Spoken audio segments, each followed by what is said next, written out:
সাবেক তিনবারের প্রধানমন্ত্রী ও বিএনপি চেয়ারপারসন বেগম খালেদা জিয়ার আত্মার মাগফিরাত কামনায় ময়মনসিংহের ভালুকায় কোরআন খতম ও বিশেষ দোয়া অনুষ্ঠিত হয়েছে।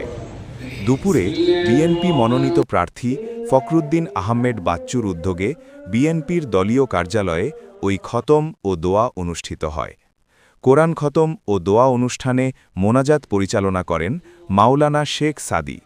এ সময় উপস্থিত ছিলেন বিএনপির মনোনীত প্রার্থী ফখরুদ্দিন আহমেদ বাচ্চু ও যুবদলের সাধারণ সম্পাদক রাকিবুল হাসান খান রাসেল।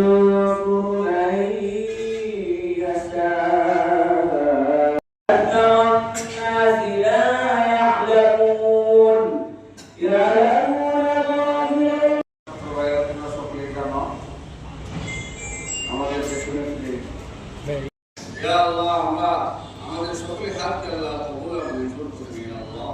ইয়া আল্লাহ আমাদেরকে আল্লাহ বিশেষ করে আল্লাহ আমাদের ভালোকার